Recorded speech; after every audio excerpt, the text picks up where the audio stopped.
እንግዲህ ያው ፋኖ አማኑኤል አስፋው ስሜን ማስተዋወቋቸዋን ፋኖ አሰፋ መሰለ ባላለው ከአማራ ፋኖ ብሔራዊ ኃይል ምስራቅ አማራ ቀጠና ሚኒሊክ እዝ ያደረጃጀት ዘርፍ ምክትል ነኝ።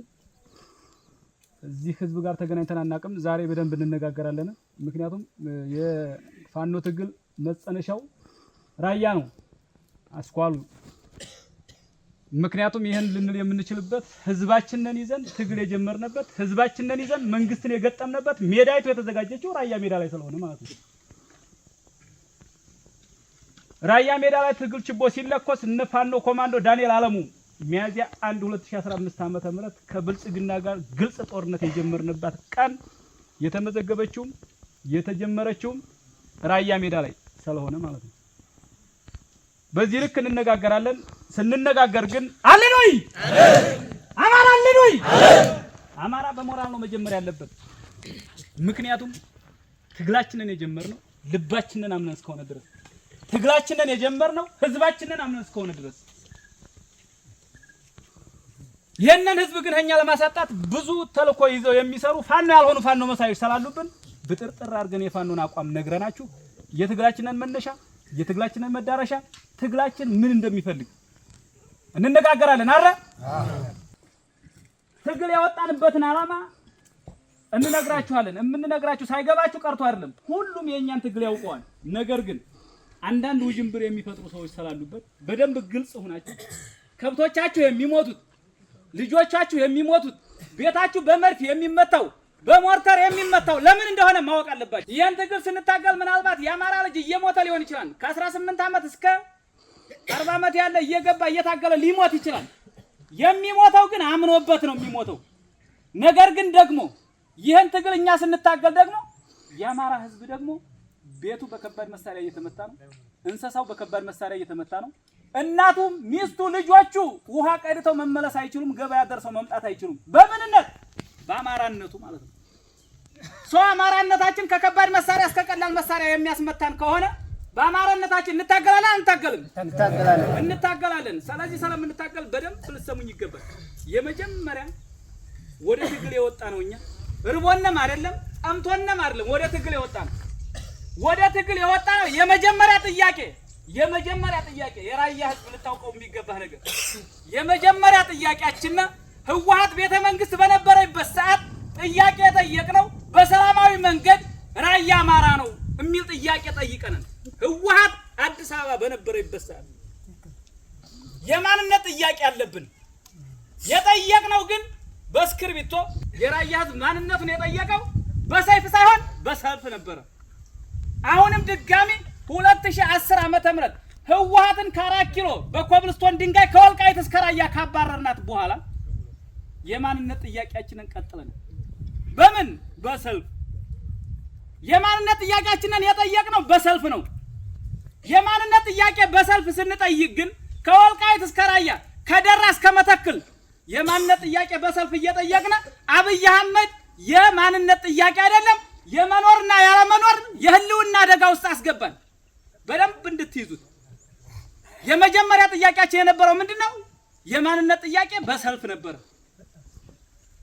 የማንነት ጥያቄ በሰልፍ እየጠየቅን በሰልፍ መመለስ ያቅታቸው በስክሪፕቶ መመለስ ያቅታቸው አይደለም የማንነት ጥያቄ ሊጠይቁ የመኖርና ያለመኖር የህልውና አደጋቸውን አላረጋገጡ ማለት ነው። አብይ አህመድ ምን ጀመረን? ወለጋ ላይ በጅምላ መግደል ጀመረን። እኛ የጠየቅነው ራያ፣ ወልቃይት፣ መተክል፣ ደራ የማንነት ጥያቄ ነበረን። ነገር ግን የመሞት ጥያቄ መጣብን። ወለጋ ላይ 360 አማራ አንድ ጉድጓድ ላይ ተቀበረ። እኛ የማንነት ጥያቄ እየጠየቅን ነው በሰልፍ። እኛ የማንነት ጥያቄ እየጠየቅን ነው በስክሪፕቶ። እኛ የማንነት ጥያቄ እየጠየቅን ነው በሰለጠነ በተማረ አስተሳሰብ። በምን በድምጽ በምን እኛ አማራ ነን አማርኛ ተናግረን እንሙት የሚል ጥያቄ ነበር እየጠየቅን የነበረው። ይባስ ብሎ ግን አብይ አህመድ ግን የመኖርና ያለመኖራችንን ህልውና አደጋ ውስጥ አስገባብን። ምን አደረገን? አዲስ አበባ እንዳንገባ አደረገን። ራያና ወልቃይትን በማንነት ጉዳይ እየጠየቅን የነበርነ ማህበረሰቦች አዲስ አበባ እንዳንገባ ተከለከል።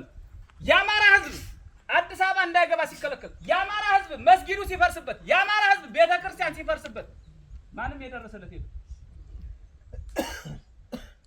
አንተ የምትኖርባት መሬት የምታስፈልግ ስትኖር ነው አይደል? የምንኖርባት መሬት የምንከራከረው ራያ ወልቃይት ጠገዴ ዳንሻ ሁመራ መተክልና ደራ የአማራ ናቸው ብለን መጠየቅ የምንችለው ስንኖር ነው አይደለም? ስንኖር ነው አይደል? አብይ አህመድ ይሄን ጥያቄ እንዳንጠይቅ ግን እየገደለን ነው። ይሄን ጥያቄ ሊጠይቁኝ የሚችሉት በህይወት ሲኖሩ ስለሆነ አማራ የሚባለውን ብሔር ማፍረስ አለብኝ ማጥፋት አለብኝ ምን አርጋለ ገድያለ 360 አማራ ወለጋ ላይ እስልምና ሃይማኖትና ኦርቶዶክስ ሃይማኖት የቀብር ሰነ ስርዓት እኮ አለን አይደል? በአንድ ጉድጓድ ግን 360 አማራ መቅበር ይከብዳል አይከብድም? ተቀበርነ ዝቋላ ላይ የበቁ ሃይማኖት አባቶች ተገደሉ። የሃይማኖት አባቶች እናመሰግናለን። እስልምና ሃይማኖትም ኦርቶዶክስ ሃይማኖትም የማይለያዩ የአንድ ሳንቲም ገጽታ የእናት ያባት ልጅ ማለት ናቸው። አማራ ክልል አብይ አህመድ በእምነት ሊከፋፍለን ቢሞክርም ነገር ግን አብይ አህመድ መስጊድም አፍርሷል፣ ቤተክርስቲያንም አፍርሷል። 360 ቤተክርስቲያን አፍርሷል አብይ አህመድ። አዲስ አበባ ላይ መስጊድ አፍርሷል አብይ አህመድ። ደብረ ኤልያስ ገዳም ላይ 251 መነኩሳት ሽምብራ ቆሎ እየበሉ የሚጸልዩት ምን ብለው እንደነበረ ልንገራችሁ። ኢትዮጵያ ሀገራችንን ሰላም አድርግልን አይደለ? ሃይማኖት አባቶች የምትጸልዩልን አማራን አድርግልን ብሎ ጸልዩ አይቀም። የአማራ ህዝብ ኢትዮጵያ ሀገራችንን ሰላም አድርግልን ብሎ ነው የሚጸልየው የአማራ ህዝብ። ደብረ ኤልያስ ገዳም ላይ ግን 251 መነኩሳት ሽምብራ ቆሎ እየበሉ ኢትዮጵያ ሀገራችንን ሰላም አድርግልን እያሉ እየጸለዩ አብይ አህመድ ምርኮኛ ብርሃኑ ጁላ ዩኒፎርም ለባሽ ኦነግ ሸኔ አስገብተው 251 መነኩሳት አስገድለውብናል። ባፈሙዝ ጸሎት የሚያደርግን መነኩሳት በጥይት ጸሎት የሚያደርግን መነኩሳት በጥቁር ክላሽ አብይ አህመድ ይሄን ግፍ ሰርቶብናል። አዲስ አበባ ከ40 ሺህ ያላነሱ ቤቶችን በማፍረስ አማራነታችንን አልፈልጋችሁም ብሎናል። የሃይማኖት አባቶች ጥሙጋ ኪዳነ ምሕረት የዶጋ መምህር ተገሎብናል አልተገደለብንም? አንለባለብም። እውነቱን እየተነጋገርን ነው የምንሄደው። አብይ አህመድ በክላሽ በመድፍ እያቅራራ በዱረን እያቅራራ አጥፍቻቸዋለሁ እነሱ 3 ናቸው 7 ናቸው እያለን ጉልበተኛ ነኝ ብሎ የነበረው አሁን ግን የመድፉ ድንፋታ ቀርቶ የማይክ ድንፋታ ይዘዋል። ህዝብ እያስገደዱ እየሰበሰቡ ሰላም የነሳችሁ ልጆቻችሁ ናቸው እንጂ መንግስት አይደለም እያሉ በማይክ ምን እያደረጉ ነው? እየሸመገሉ እየለመኑ ነው። ከተማ ላይ እየተሰራ ያለውን አንድ አርሶ አደር ከተማ ገብቶ ገበያ ገብቶ መውጣት አይችልም እና በግዴታ ተሰበሰባለህ። ብር አውጥቶ መምጣት አይችልም እና በግዴታ ተሰበሰባለህ ነው።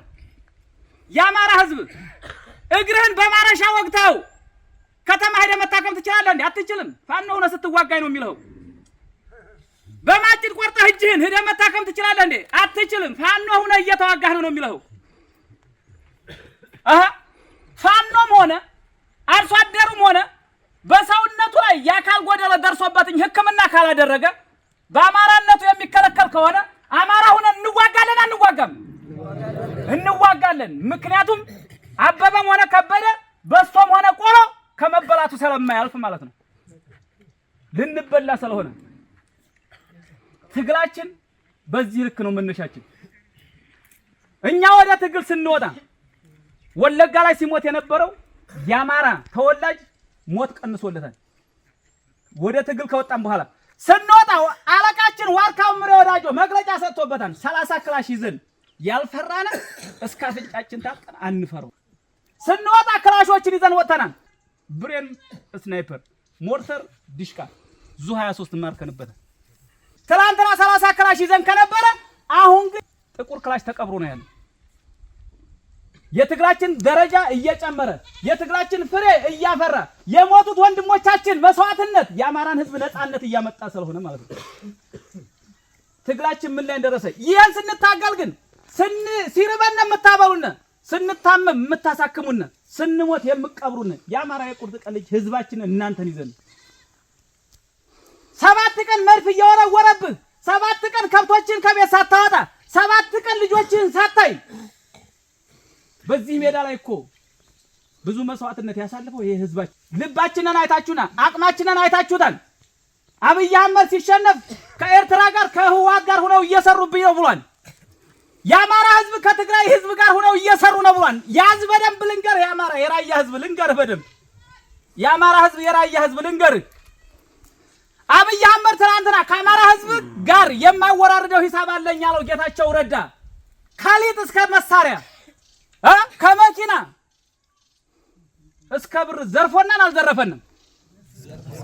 ዘርፎናን አይደለ? ከአማራ ህዝብ የማወራረዳት ሂሳብ አለኝ ብሎናን አላለንም? ጌታቸው ረዳ አሁን ዙራ አብይ አህመድ ጋር እየሰራ ነው። ጌታቸው ረዳ አሁን ዙሮ ማን ጋር እየሰራ ነው? አብይ አህመድ ጋር ማለት ነው። አብይ አህመድ ከጌታቸው ረዳ ጋራ ከገዳያችን ጋራ ከዘራፊያችን ጋራ መሳሪያችንን ከወሰደው ጋራ አብሮ የሚሰራ ከሆነ የአማራ ህዝብና የትግራይ ህዝብ ጠበኛ ሆኖ ይኖራል እንዴ? በደንብ ፖለቲካውን እንዲገባችሁ ነው የምነግራችሁ። የአማራና የትግራይን ህዝብ ያጣላው ማን ነው? ፖለቲከኛ ነው። ፖለቲከኛ ቋሚ ወዳጅም ቋሚ ጥላትም የለህም። ፖለቲከኛ ህዝብ ግን ቋሚ ጥላት አይሆንም። የራያ ህዝብ የአማራ ህዝብ ከትግራይ ህዝብ ጋር የሚያገናኘው አውድም አለ፣ የሚያገናኘው ገበያ አለ፣ የሚያገናኘው ተስካር አለ፣ የሚያገናኘው ሰርግ አለ። የትግራይን ህዝብና የአማራን ህዝብ ምንድነው የሚያገናኘው? ማህበራዊ ኑሮ ያገናኘዋል አያገናኘውም? ያገናኘዋል አይደለ? ፖለቲከኛ ከትግራይና ከአማራ ህዝብ ይገባል አይገባም? አይገባም። የትግራይ ህዝብና የአማራ ህዝብ ቋሚ ወዳጅ እንጂ ቋሚ ጥላት አይደለም። ቋሚ ጥላታችን ማን ነው? ፖለቲከኛ። ምን የሚፈልግ? ስልጣን የሚፈልግ፣ ምን የሚፈልግ? ክብረት ንብረት የሚፈልግ። አብይ አህመድ ምን ብሎ መጣብን? እነ ሞላ ደሱ፣ እነ ከድር ሙስጠፋ፣ እነ ኃይላ ወንድሙ፣ እነ መኮንን አጥናፉ የራያን ህዝብ ሽጠው ካስደፈሩት፣ ካዘረፉት፣ መሳሪያውን ካስወሰዱበት፣ መኪናውን ካስወሰዱበት በኋላ አሁን ጌታቸው ረዳ ጋር እየሰሩ እነሱ ግን እኛ ምን ይሉናል? ፋኖ ከትግራይ ህዝብ ጋር እየሰራ ይለናል። ፋኖ ከትግራይ ህዝብ ጋር የሚሰራ ከሆነ እነሱ ከጌታቸው ረዳ ጋር ለምን ይሰራሉ? ትናንትና የአማራን ህዝብ አስወርሮታን እኮ እነ ከድር ሙስጠፋ እነ ሞላ ደሱ እኮ እነ ጌታቸው ረዳ ወረሩና እያሉ እኮ በፖለቲካ ሲናገሩ ነበር አልነበረም? መከላከያ ሰራዊት እንደ መከላከያ ሰራዊት ጅል እንዳትሆን የአማራ ህዝብ በደንብ ልንገርህ። የአማራ ህዝብ እንደ መከላከያ ሰራዊት ጅል እንዳትሆን፣ እንደ መከላከያ ሰራዊት ሞኝ እንዳትሆን። መከላከያ ሰራዊትን ሰሜን እዝን መቀሌ ላይ በመኪና ሄደውበታም ብለው ሰሜን እዝን መቱት ብለው ሰሜን እዝ ተደፈረ ብሎ እንቧከራዩ ሲል የነበረው ብርሃኑ ጁላና አብይ አህመድ ጌታቸው ረዳ ጥቅምት 24ን መከላከያ ሰራዊት የተመታባትን አብርሃ መከላከያ ጋር ሆኖ አዲስ አበባ ከበረ። የመታቸው ማን ነው? ጌታቸው ረዳ ነው። ማንን አዞ? ያዘጋጀውን ሰራዊት አዞ። የመከላከያ ሰራዊት ጄኔራሎች ጭንቅላታቸው በብር ብቻ የተሞላ የወንድ ማንነት የሌላቸው ፈሪ ቦቅቧቃ መሆናቸው ጌታቸው ረዳ ከጓደኞቻቸው ሬሳ ላይ ሆኖ ሻማ በራባቸው። አስባችሁ ተናርለ መከላከያ ሰራዊትን ከመታ በኋላ አብይ አህመድ ጋር ተስማምቶ ጥቅምት 24 ህወሓት መከላከያ ሰራዊትን የመታችበት ያደማችበት የገደለችበት ቀን ተብሎ ሲከበር አብይ አህመድ ጋር ጌታቸው ረዳ ሻማ ይዞ ከሞቱት ሬሳ ላይ ቆመባቸው። ከዚህ በላይ የመከላከያ ጅልነት አለ እንዴ? የአማራ ህዝብ ጅል እንዳትሆን እንደ መከላከያ ጌታቸው ረዳ አይሸውደንም፣ አብይ አህመድ አይሸውደንም። ፖለቲከኛ እንትን እንዳይሸውድ። ፖለቲከኛ ለጥቅሙና ለስልጣኑ ነው ብያለሁ አይደል? ህዝብ ግን እንደ ህዝብ ግን ተከባብሮ መኖር አለበት የለበትም? እኛ ደግሞ ህዝብ ነን። ፋኖ ማለት ህዝብ ነው። አማራን ሲነኩበት የማይወድ የአማራን ማንነትና እርስት ሲነካበት የማይወድ ነው። ሶሻል ሚዲያ ላይ ቁጭ ብለው የኦሮሞ አክቲቪስቶች ምን ይላሉ? አክሱም ኦሮሞ ነው፣ አክሱም የኦሮሞ ነው እያሉ እየተናገሩ ነው። መተማ የኦሮሞ ነው እያሉ እየተናገሩ ነው። መቱማ እያሉ አማራንም ስልቅጥ አድርገው መብላት ይፈልጋሉ። ወሎ የኦሮሞ ነው እያሉ ነው። አክሱም የኦሮሞ ነው ካለ ማንን ሊበላ ማለት ነው? ትግራይን ስልቅጥ አድርጎ ሊበላው ፈልጓል ማለት ነው። ወሎ የኦሮሞ ነው ካለ ማንን ሊበላው ፈልጓል? አማራን ሊበላው ፈልጓል ማለት ነው። ኦሮሞ ስልቅጥ አድርጎ አማራንም ትግሬንም ራሱን ችሎ አገር መሆን እየፈለገ ነው ማለት ነው። የአማራ ህዝብ መሻወድ የሌለበት እነሱ ይሄን የሚሉን ከሆነ እኛ ደግሞ ርስታችን የት እንደሆነ እንንገራችሁ። አዳማ ናዝሬት የኛ ነው። ኦሮሚያ ክልል ነው። በጣም እንዳውም ርስታችን የሄደብና ኦሮሚያ ክልል ላይ ነው። አገር እንደ አገር ይቀጥላል ብለን ህዝብ እንደ ህዝብ ይኖራል ብለን ርስታችንን አስወስደን አገራችንን እየጠበቅን ስለኖርን እንጂ የአማራ ርስቱ አገረ ሰላም ይደርሳል። አሪሲ የአማራ ርስቱ ናዝሬት ነው። አዳማ የአማራ ነው። ደብረ ዘይት ቢሾፍቱ የአማራ ነው። ርስታችን ነው። ርስታችን ነው አይደለም? እናስመልሰና እናስመልስም። ይሄን ነው የምንፈልገው። ራያን፣ መተከልን፣ ወልቃይትን ብቻ አይደለም የምንፈልገው እኛ ናዝሬትን ሀገረ ሰላምን እናስመልሳለን። ገና ሀነኩና እንመለስም። አትንኩን እያልናቸው ነው፣ እየነኩነ ነው። አትናገሩን እያልናቸው ነው፣ እየተናገሩን ነው። አትግደሉን እያልናቸው ነው፣ እየገደሉን ነው። ሲገሉን እንገላቸዋለን፣ ሲነኩን እንነካቸዋለን፣ ከነኩብና እናመጣለን። ስለዚህ ማንነታችንን ለማስመለስ የወጣን የአማራ የቁርጥ ቀን ልጅ አሳረኛው ፋኖ ስለሆነ ማንነታችን ናዝሬትና ደብረ ዘይት አገረ ሰላምን ማስመለስ ነው። የኦሮሞ አክቲቪስት ወጥቶ በቴሌቪዥን መስኮት ወሎ የኦሮሞ ናት ብሎ ከተናገረ ፋኖ አሰፋ መሰለ አዳማ ናዝሬት የአማራ ክልል ናት ማለት አያንሰኝም፣ እኮራበታለሁ እንጂ ምክንያቱም ስለምናስመልሰው። እሱ ግን አዳማና ናዝሬትን ይዘው ሰለራያና ሰለወልቃይት የትግራይ ህዝብንና የአማራን ህዝብ ለማጋጨት ይሰብካሉ። ትናንትና ህወሓት የዘረፈውን የራያን ህዝብ ፋኖ ተደራድሮ ራያን ሽጦ እነሱ ጋር እየተቀመጠ እያለ ሌባው ያባወራ ሚስት ማስኮብለል እንደ ስልጣን የተጠቀመው ከድር ሙስጠፋ 1 ሚሊዮን ብር ነው አዳራሹን ሽጦ የተካፈለው። ሶሻል ሚዲያ ላይ ሰሞኑን ታዩታላችሁ። ቆቦ የገባ ተሰማዋለህ። የቆቦ ብልጽግና የቆቦ ካቢኔ 100 ሚሊዮን ብር አዳራሹን ሽጠው 20 ሚሊዮኑን ብር ወደ ኪሳቸው አስገብተው እየዘረፉ ያሉ ባንዳዎች ናቸው። በነሞላ ደሱ፣ በነ ኃይላ ወንድሙ፣ በነ ከድር ሙስጠፋ የሚሸወድ የራያ ህዝብ የለም። በነ መኮንን አጥናፉ የሚሸወድ የራያ ህዝብ የለም። የራያ ህዝብ አይዘርስም። የራያ ህዝብ አይናገርም። የራያ ህዝብ አትንኩ ይባይ ነው። የራያ ህዝብ አርሶ አንደፋርሶ የሚኖር ማንነቱን ያወቀ አማራ ነው። እነሱ ግን ምን እያሏችሁ ነው? ህዝብ እየሰበሰበ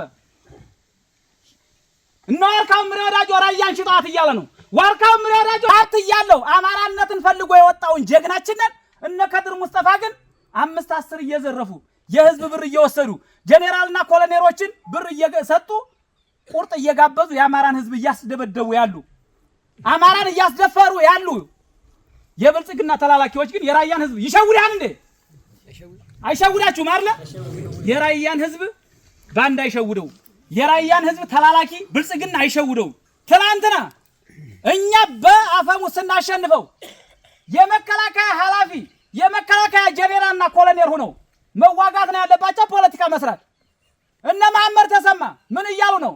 ትናንትና ኦርቶዶክስ ናቸው መስቀል አንገታቸው አድርገው እየተዋጉነ እያለ ነበር። አሁን ግን በመድረክ ቁጭ ብሎ በመድፍና በጀት በድሮን ሲመታው የነበረውን የፋኖን ክንድ አልችለው ሲል ማይክ ይዞ ምን እያለ ነው? ጽላት ሊሰርቁ ተደራጅተው የወጡ ናቸው እያለ ነው። ጄኔራል ተብሎ ጄኔራል ያልሆነ ወታደር ሆኖ ወታደር ያልሆነ ማይክ ይዞ በመድረክ ላይ ጽላት ሊሰርቁ ነው ብሎ ሲናገር የማያፍር መሐመድ ተሰማ የሚባል ርካሽ አገራችንን ያዋረዳት ጄኔራል ያልሆነ ምን አለና ጽላት ሊሰርቁ ነው። በጎን ደግሞ አዝሮ ምን ይላል? የሃይማኖት አባቶች አይዟችሁ እናንተ የተባረካችሁ ናችሁ፣ ግቡ፣ ወደ ፋኖ ገብቶ የተኮሰ ምንም ኃጢአት የለበትም እያሉ በጎን ደግሞ እያሰማሩብን ነው ይላል። አያችሁት መውረድን፣ አያችሁት የወታደርን ህግ፣ አያችሁት ለአንድ ፖለቲካ ለአንድ ስልጣን። እኛ ግን የአማራ የቁርጥ ቀን ልጅ አሳረኛው ፋኖ ልባችን ትጥቃችን ስንቃችን ህዝባችን ቤት እያለን ቤታችንን ትተን ወጥተን በጫካው በር የሌለው ዝናብ የማያስጥል ፀሐይ የማያስጥል ደሳሳ ጎጆ ሰርተን የምንኖረው ለምንድን ነው? በደንብ ትግላችን እንዲገባችሁ ነው። ማንም እንዳይሸውዳችሁ። የራያ ህዝብ እንዲሸወድብን አንፈልግም። የራያ ህዝብ ማንም መጥቶ ሊያወራበት እንዲችል አንፈቅድለትም።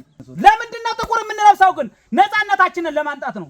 እኛ ልጆቻችሁ እየራበነ እየጠማነ እየደከመነ ታግለን ናፃ ማውጣት ስለምንፈልግ ነው። ነገር ግን አሁን መንግስት ከተላላኪው ከባንዳው ማስረሻ ሰጤ መግባት የተነሳ የአማራን ህዝብ ለማወናበድ ፋኖ እጅ ሰጥቷን መንግስት ጋር ተደራድሯን እያለ የሚያወራው የውሸት ፕሮፓጋንዳ አለ። በደንብ እንድትይዙት።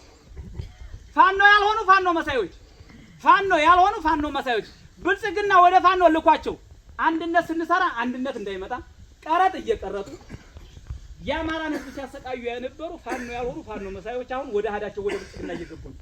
እንዳትሸበሩ። ምክንያቱም እናንተን ነፃ ለማውጣት ቆርጦ የተነሳ የአማራ የቁርጥ ቀን ልጅ አሳረኛው ፋኖ አሁንም እንደታጠቀ መንግስት ብር በጅቶ ራያ ላይ አማራ ላይ ስንት አይነት ብሔር ስንት አይነት ፖለቲካ እንደተነሳብን ልንገራችሁ። እኛ እና አማራ ነን፣ እነሱ ግን ራዲየፓ የሚባል አለ። በደንብ ያዙት። ራዲየፓ የሚባል አለ፣ ወሎ ህብረት አለ፣ ብልጽግና አለ፣ ህወሓት አለ። እዚህ አካባቢ ያለውን አያችሁት አይደል?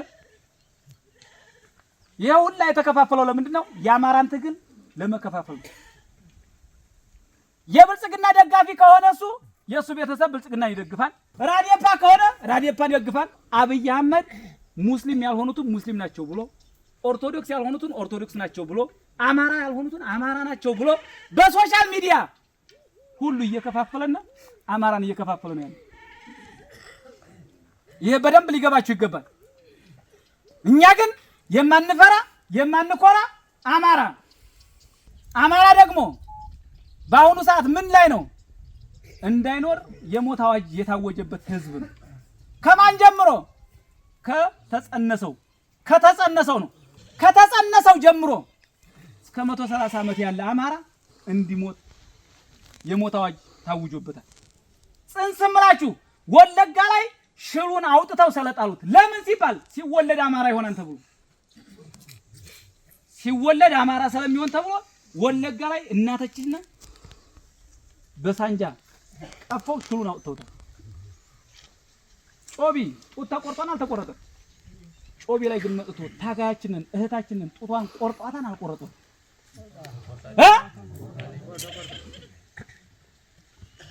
ይሄ ነው እኛን ትግል የሚያታገል። ይሄን ትግል እየታገልን ይሄን ስርዓት ለመታገል እየሄድን ለብልጽግና ምላስ የሚናገር ከዚህ ገብቷን እዚህ ወጥቷን እያለ በዱረን የሚያስመታል ከወለጋ የመጣ አማራ አይደለም። ከወለጋ የመጣ ኦሮሞ አይደለም። እዚቹ የተፈጠረ አማራ ነው። አርሶ አደር መስሎ ሞፈር ይዞ እዚህ ናቸው የሚለን እኛን አይቶ አላየሁም አበልቶ አላበላሁም እንደሚለን ነው አማራ። ከዛው ውስጥ ደግሞ ነግሬያችኋለሁ የተዘራ ሁሉ አይበቅልም አይደል? ከህዝቡ መካከል ደግሞ ለብልጽግና ተላላኪ የሚሆን ጥላት አለ።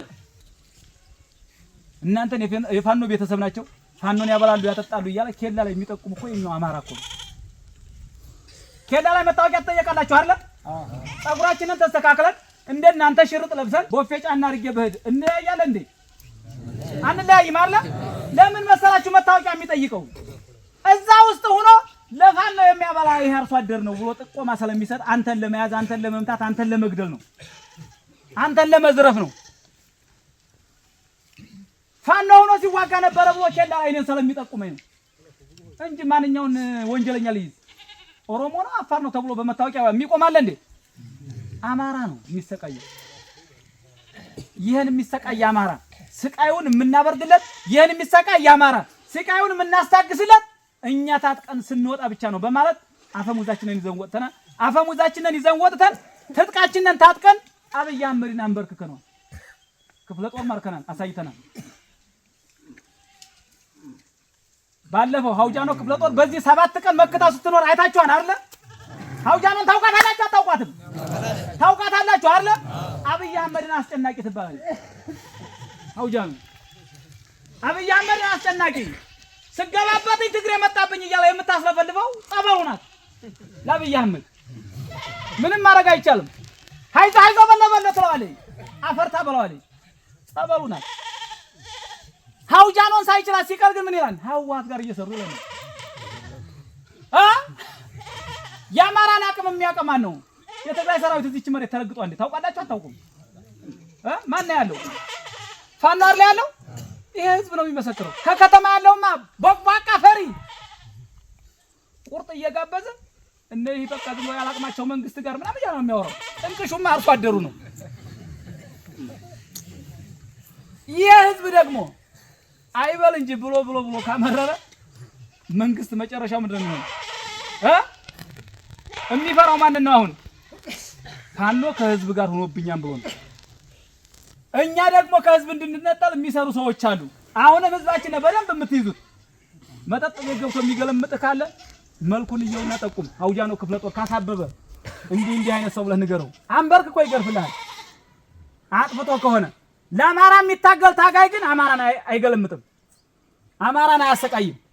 ለብልጽግና ስታሞደሙን የነበርክ ግን ካለህ ደግሞ ትጠየቃለህ። ብልጽግና ጋር ንክክ ያለው ሰው እንጠይቃለን። ብልጽግና ጋር ሳይነካካ እያረሰ እያንደፋረሰ ልጆቹን እየሳመ እያመረተ የመኖር መብት የተፈቀደለት ማለት አማራ ነው። አደረጃጀታችንን ለይተናል። አደረጃጀት ስለሆንኩ የምነግራችሁ እምትይዙት ህዝባዊ አደረጃጀትና ወታደራዊ አደረጃጀት አድርገን ለይተናል። ህዝባዊ አደረጃጀት ማለት ከቀበሌ እስከ ንዑስ ወረዳ፣ ከንዑስ ወረዳ እስከ ወረዳ፣ ከወረዳ እስከ ድርጅት ድረስ። ስለዚህ ምን አድርገናል? ህዝባዊ አደረጃጀቱን ህዝባዊ መዋቅር ሰርተንለታል። እምትካሰሱ ከሆነ መካሰስ መብታችሁ ነው። በደንብ የምትይዙት መካሰስ መብት ነው። መጣላት ግን ወንጀል ነው። መካሰስ ትችላላችሁ። ንብረት ወስዶብህም ከሆነ ሳርህን አብልቶብህም ከሆነ ዛፍህንም ቆርጦብህ ከሆነ የመክሰስ መብት አለ። ዱላ አንስተህ ግን አማራን የመምታት መብት የለህም። በደንብ ይዛችሁት የምትሄዱ ላልመጡትም የምትነግሩት አልሰማሁም ከቅጣት አያድንም። ስትካሰስ ግን መጥተህ በስርዓት መጥተህ ከላይ አባባሉ በድሎኛም ብለህ ንዑስ ወረዳ ላይ ታመለክታለህ። ንዑስ ወረዳ ችግርህን ካልፈታልህ ወደ ወረዳው መሄድ ትችላለህ። ይግባኝ የመጠየቅ መብት አለ። ጊዜያዊ መንግስት ነን። በዚሁ አጋጣሚ የምነግራችሁ አሁን ኢትዮጵያ ላይ ያለው ሁለት መንግስት ነው።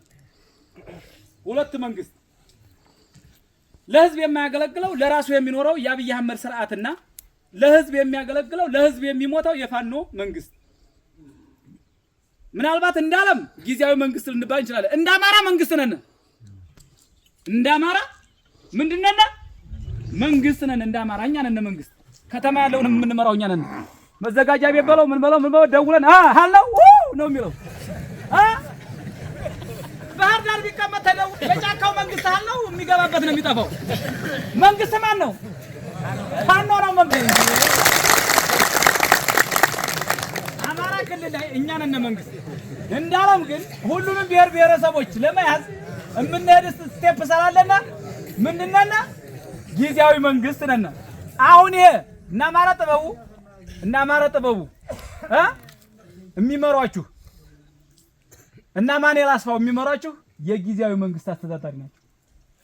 የንዑስ ወረዳ፣ የቀበሌ፣ የወረዳ፣ የድርጅቱ ጊዜያዊ መንግስት ስለሆነ ጊዜያዊ መንግስት ነው የሚመራችሁ። ጊዜያዊ መንግስቱ ተካሳችሁ ስትመጡ ክሳችሁን ቁጭ ብሎ ማን ጋር ሆኖ ያያል። እንዳናዳላ ደግሞ ማንን አድርገናል? ከሃይማኖት አባት ከሰላም ኮሚቴ እንዲዋቀር አድርገናል። ገብታችኋል አይደል? ስለዚህ ምን መሆን አለበት? ሰከን ብለን ነው መዳኘት ያለብን። ፈሪያ እግዚአብሔርና ፈሪያ አላህን ይዞ የሚጓዝ ነው እንጂ ተበድሏን ብሎ የሚክሰው የለም። ተመትቷን ብሎ ወንጀለኛ የሚይዝለት የለም። ማዳበሪያ የለውም ብሎ ማዳበሪያ የሚሰጠው የለም። ማዳበሪያ እንዴት እንደምገዛ ታውቀዋለህ። በህገወጥ ንግድ እያመጣህ እንዴት እንደምታመርት ታውቀዋለህ። ኦሮሚያ ክልል ላይ ግን በሬ ቀርቶ ትራክተር ተገዝቶለት ያለ የኦሮሞ ገበሬ ነው ያለው። ስለዚህ ይህን ህዝብ ለማስተዳደር ምን አድርገናል? ህዝባዊ አስተዳደር መስርተናል። ትግላችንን እንታገላለን። ይህን ትግል ግን ከመሃጎ እስከ ጊሸን ከአይና ቡግና ላስታ ሰቆጣ እስከ ኮን መቄት ድረስ ተመሳሳይ የሆነ ህግ አለና የተለያየ ፋኖ የነበረውን ወደ አንድ አንጥተናል። እንደ ወሎ ደም ሳንፋሰስ ሳንጠፋፋ ሳንቋሰል የአማራን ፋኖ ወደ አንድ አውጥተን ወሎ ውስጥ ሁለት አይነት ፋኖ የለም፣ አንድ አይነት ፋኖ ዋርካው ምሬ ወዳጆ የሚመራው የአማራ ፋኖ ብሔራዊ ኃይል ምስራቅ አማራ ቀጠና ሚኒልክ እዝ ታጥቀን ተደራጅተን እናንተን ለመጠበቅ ዝግጁ ሆነን ነቅተን እየጠበቅናችሁ ነው። እናንተም ደግሞ ዝግጁ ሆናችሁ ከኋላችን እንድትሰለፉ ነው። ጨርሻለሁ። አመሰግናለሁ። መጣና አማራ ያሸንፋል።